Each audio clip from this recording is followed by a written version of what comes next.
Tetapi ajaran Islam yang dibawa, image Islam dibawa oleh PAS bukanlah image Islam yang sebenar. Ini saya nak cerita bukan image Islam yang sebenar. Kalau itulah image Islam, maka berada dalam keadaan teruk negara kita, tuan-tuan. PMX telah pun memperkenalkan satu usaha yang sangat baiklah. Bila kita bercerita tentang Islam, kita bercerita tentang menegakkan syiar Islam, PMX sebenarnya antara orang yang berusaha untuk menegakkan syiar Islam di dalam negara majoriti orang Islam. Okey? Dan antara usaha yang diusahakan oleh PMX adalah dengan memperkenalkan modul pembelajaran atau pengenalan kepada hadis 40 Imam Nawawi. Okey, bagi siapa yang tak tahu, Imam Nawawi adalah salah seorang imam besar dalam sejarah Islam, dalam ulama Islam besar, imam besar, dan beliau mengumpulkan banyak hadis-hadis di dalam Riyadhus Shalihin, tetapi beliau concisekan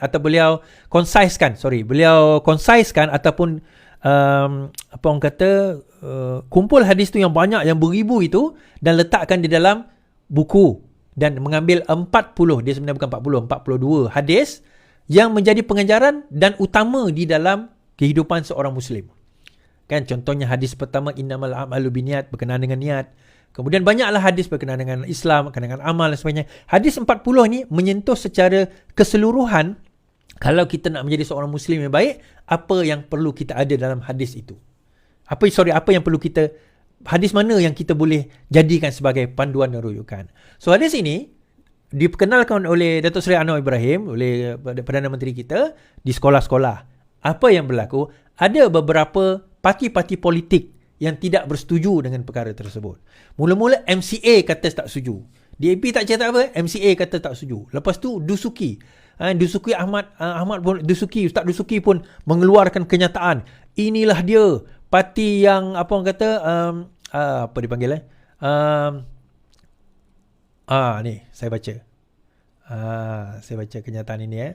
Ini Dusuki kata, belajar 40 hadis je di sekolah untuk umat Islam di negara sendiri, puak-puak sekolah tentang, dah boleh fikirlah apa lagi yang sedang mereka rancang. Wahai umat Islam. Dia kata macam tu. Tengok, dia nak bagi tahu bahawa inilah geng-geng sekular yang dia kata yang menentang hadis 40. Dia kata macam tu. Tetapi dalam masa sama, dia tak berani komen ini, tuan-tuan. Ini adalah kenyataan daripada siapa? Daripada gerakan. Di dalam satu surat khabar beliau, dalam kenyataan surat khabar Chinese newspaper, kalau Chinese newspaper ini, beliau menyatakan, iaitu Pulau Pinang, pemangku pengurusi parti gerakan Hu Dongyang berkata parti itu menentang sekeras-kerasnya unit penghayatan 40 hadis yang dilaksanakan Kementerian Pendidikan Sekolah Menengah dan Sekolah Agama yang dibagi kerajaan, dan sebagainya. Dia kata dia menentang sepenuh-penuhnya. Dan ini adalah daripada parti gerakan. So, daripada parti gerakan, tidak apa-apa daripada PAS, tuan-tuan. Dia menyebut tentang sekular, dia menyebut tentang tak boleh pakai, dia menyebut tentang yang sewaktu dengannya, kan. Rupanya kita dapati bahawa mereka itulah sebenarnya yang sebenarnya sekular. Tuan-tuan, kita nak cerita macam ni lah. Dia macam ni. MCA, gerakan atau mana-mana orang bukan Islam nak menyatakan pandangan mereka berkenaan dengan perkara ini, itu hak mereka secara demokrasi. Terus terang saya kata, tugas kita pula sebagai orang Islam dan sebagai pemerintah kena menjelaskan kenapa perkara ini, macam yang Perdana Menteri kata, dia tak diajarkan pun untuk orang bukan Islam. Kalau diajar pun orang bukan Islam tak faham. Sebab benda ni adalah benda berkaitan dengan hadis. Hadis ni pun mungkin berkemungkinan besar majoriti orang bukan Islam tak akan faham. Jadi no point pun mengajar tentang hadis tersebut. Yang kedua, hadis-hadis itu mengajar mengenai panduan hidup sebagai seorang Muslim. Benda yang basic saja. Kalau tuan-tuan baca, inilah saya sarankanlah kepada non-Muslim pun pergi cari hadis 40 Imam Nawawi, pergi baca. Baca translation dia. Sangat menarik sebenarnya.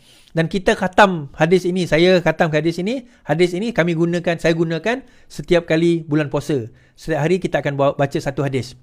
Setiap kali bulan puasa kita akan baca satu hadis di samping ayat Quran sampailah ke habis bulan puasa. Jadi bolehlah kita baca 30 hadis kan. Dan kita biasanya tak ikut turutan lah, kita pilih-pilih mana-mana yang kita rasa sesuai. So benda yang sangat simple, dan hadis-hadis itu banyak menyentuh tentang niat, menyentuh tentang apa itu Islam, iman dan ihsan, menyentuh tentang apa itu malu, kan? Apa itu marah? La tardab, janganlah kamu marah. Malu itu apa? Menyentuh tentang banyak cerita, banyak kisah yang sebenarnya boleh kita pelajari dan boleh kita ambil iktibar berkenaan dengan hadis-hadis itu secara asas. Sebelum kita pergi ke buku hadis yang lebih besar seperti Riyadhus Shalihin yang lebih tebal, yang lebih besar, ataupun Bukhari, Muslim dan sebagainya. So bagi saya satu pengenalan yang simple, yang mudah, yang sepatutnya kita dah lama dah implementkan. Tetapi akhirnya terima kasih Perdana Menteri Malaysia telah mengimplementkan perkara tersebut di dalam negara kita. Thank you PMX. Inilah dia sebenarnya Islam sejati, tuan-tuan. Tuan-tuan, ni saya nak cerita kepada non-Muslim lah, kawan-kawan kita yang non-Muslim.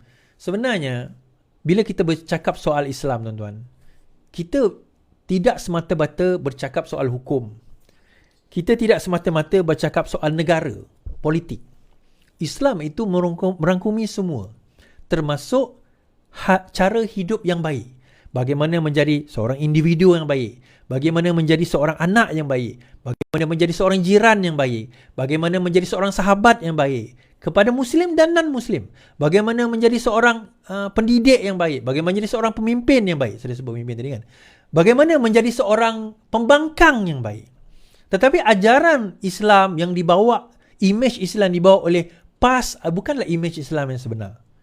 Ini saya nak cerita, bukan imej Islam yang sebenar. Kalau itulah imej Islam, maka berada dalam keadaan teruk negara kita, tuan-tuan. Tuan-tuan, saya sarankan tuan-tuan beli buku ni, Siasah Madani oleh Dr. Mazli. Saya dah halfway membacanya, sangat menarik dan selari dengan pemikiran saya. Dan tertarik saya adalah salah satu daripada apa yang ditulis oleh Imam Syafi'i sendiri. Bagaimana Imam Syafi'i menyatakan konsep wakaf, iaitu mengasingkan di antara mujtahid, ulama-ulama yang mengeluarkan fatwa dan pemerintah. Terdapat pengasingan kuasa dan bidang di mana pemerintah mengeluarkan tidak berhak mencampuri urusan agama. Begitu juga ulama tidak berhak mencampuri urusan pemerintahan selagi mana ia tidak menyalahi syarak. Kalau ia menyalahi syarak, maka tugas ulama untuk menegur pemerintah. Tetapi bukanlah ulama itu berada di atas pemerintah. Bukan lebih daripada pemerintah. Pemerintah ada tugas dan bidang dia. Ulama ada tugas dan bidang dia. Dan ini yang Imam Syafi'i sebut sebagai wakaf. Yang disebut di dalam Siasah Madani ini. Tuan-tuan boleh baca sendiri. Boleh cari kat mana. Jangan tanya saya sebab saya pergi direct dengan Dr. Mazli. Tuan-tuan boleh beli sendiri. So sangat menarik kupasan tersebut sebenarnya yang tuan-tuan boleh baca dan boleh lihat. So dalam hal itu tadi kita bercerita tentang sekular, dia so-called sekular. So apakah komen Ustaz Ahmad Dusuki tentang perkara tersebut? Apakah komen Dusuki tentang perkara tersebut? Sebenarnya satu benda yang PAS sendiri, ini bukan gagasan PAS yang sebenar, tuan-tuan. PAS yang sebenar yang dibawa oleh ulama terdahulu seperti Nik Aziz, Fadil Noor dan sebagainya, Allahyarham, mereka membawa fahaman Islam yang betul dan sebenar, Islam yang sejahtera, Islam yang dekat kepada umat manusia, bukan setakat orang Islam, kepada bukan Islam sekali, tetapi Islam yang dibawa pada sekarang oleh pemimpin sekarang ini, bagi saya satu Islam yang macam mana saya nak kata, Islam yang asing, yang saya sendiri tak kenal, tuan-tuan. Saya sendiri tak kenal Islam apa yang dibawakan oleh mereka ini. Yalah, kita bercakap tentang Islam yang sama, tetapi Islam apa yang dibawa oleh mereka, kita pun tak pasti, tuan-tuan. Dan saya ada sebenarnya modul nak menyentuh tentang perkara ini, berkenaan dengan apa itu Islam sebenar dan apa Islam yang ditonjol, yang dibawa oleh dan disarankan oleh Rasulullah sallallahu alaihi wasallam. Tapi tak apalah.